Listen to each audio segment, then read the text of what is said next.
नाजरीन, Harland Sanders 9 सितंबर 1890 को Indiana के शहर हेनरीविल के करीब एक छोटे से फार्म पर पैदा हुए। इनकी जिंदगी की सबसे पहली मुश्किल इनको सिर्फ 6 साल की एज में ही फेस करना पड़ी, और वो मुश्किल थी इनके वालिद का इंतकाल। क्योंकि ये अपने भाइयों में सबसे बड़े थे और इनकी माँ को पैसे कमाने के लिए सारा दिन घर से बाहर रहना पड़ता था। इसी वजह से हार्लैंड पर इतनी छोटी सी उम्र में ही अपने छोटे भाइयों को पालने की जिम्मेदारी आ चुकी थी, और सिर्फ 7 साल की उम्र में ही ये ब्रेड और वेजिटेबल्स पकाने के मास्टर हो चुके थे।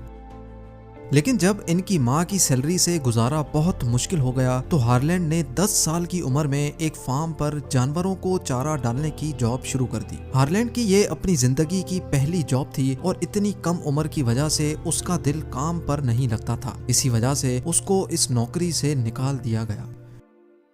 जब हार्लैंड 12 साल का हुआ तो उसकी माँ ने दूसरी शादी कर ली, और यहाँ से आगाज हुआ एक और मुश्किल का। हार्लैंड के स्टेप फादर को बच्चों का उनके साथ रहना बिल्कुल भी पसंद नहीं था, जिसकी वजह से आए दिन घर में झगड़े होते रहते। आखिर वो दिन आ ही गया जब हार्लैंड को अपनी माँ से दूर कर दिया गया। वो अपने छोटे भाइयों के साथ एक रिश्तेदार के पास रहने लगा।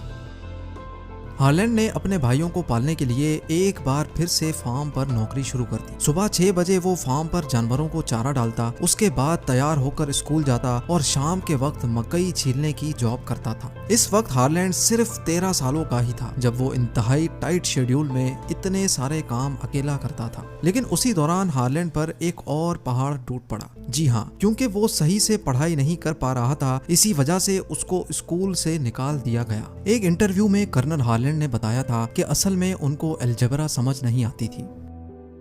अगले 2 सालों तक हार्लैंड ने फार्म पर नौकरी जारी रखी, लेकिन क्योंकि अब खर्चे पूरे करना बहुत मुश्किल हो चुका था, इसी वजह से हार्लैंड ने यूएस आर्मी में जाना चाहा। इस वक्त इसकी उम्र सिर्फ 16 साल थी, जबकि आर्मी में जाने के लिए ज्यादा एज होना जरूरी थी। हार्लैंड ने कागजों में झूठी एज दिखाई और आर्मी में सोल्जर भर्ती हो गया। आखिरकार कई सालों के बाद उसको अभी सुकून मिला ही था कि एक और मुसीबत आ खड़ी हुई। आर्मी में रहने के 1 ही साल के बाद जब उनको इसकी असली एज का पता चला तो उसको आर्मी से भी निकाल दिया गया।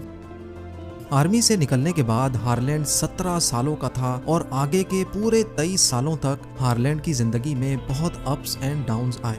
इसी पीरियड के दौरान इसकी शादी भी हुई, और इसी पीरियड में कोई जॉब ऐसी नहीं थी जो हार्लैंड ने छोड़ी हो। कभी उसको स्ट्रीट कार कंडक्टर के रूप में देखा जाता तो कभी उसको रेल रोड फायरमैन की नौकरी करनी पड़ती, insurance salesman, lawyer, steam boat operator, और हत्ता के उसने टायर बेचने का काम भी किया। कहीं वो खुद जॉब छोड़ देता तो कहीं से उसको निकाल दिया जाता था। आखिरकार एक दिन उसकी वाइफ जोसेफिन भी उसको अकेला छोड़ गई, क्योंकि अब वो भी हार्लैंड के कैरियर से तंग आ चुकी थी। 34 इयर्स की एज यानी 1924 में हार्लैंड की मुलाकात केंटकी ऑयल कंपनी के जनरल मैनेजर से हुई। उसने हार्लैंड को एक गैस स्टेशन चलाने की ऑफर दी। अपने हालात की वजह से हार्लैंड ने ये ऑफर फौरन कबूल कर ली। शुरू के दिनों में गैस स्टेशन की सेल बहुत डाउन हुआ करती थी, लेकिन फिर हार्लैंड ने वहां आने वाले कस्टमर्स की खूब आओ भगत शुरू कर दी। कस्टमर्स की इस एक्स्ट्रा केयर की वजह से देखते ही देखते गैस स्टेशन की सेल 3 टाइम्स बढ़ गई, और एक बार फिर से हार्लैंड को अपनी जिंदगी में खुशियां दिखना शुरू हो गई। खुशियों के दिन अभी शुरू ही हुए थे कि एक बार फिर से किस्मत ने उसका साथ छोड़ दिया। जी हाँ, अमेरिका समेत पूरी दुनिया को इकोनॉमिक डिप्रेशन ने घेर लिया, जिसकी वजह से हार्लैंड के गैस स्टेशन की सेल इतनी ज्यादा कम हो गई कि उसको गुजारा करना मुश्किल हो गया। केंटकी ऑयल कंपनी ने हार्लैंड से गैस स्टेशन वापस ले लिया, और यूं एक बार फिर से हार्लैंड अपनी जॉब से हाथ धो बैठा। अब हार्लैंड 40 इयर्स के हो चुके थे जब एक बार फिर से उनको जॉबलेस कर दिया गया था। 1930 में शेल ऑयल कंपनी ने हार्लैंड का एक्सपीरियंस देखा तो उसको एक बार फिर से गैस स्टेशन चलाने की ऑफर दी। ये ऑफर मिलते ही हार्लैंड को एक बार फिर से डूबती हुई उम्मीदों को बचाने का मौका मिला।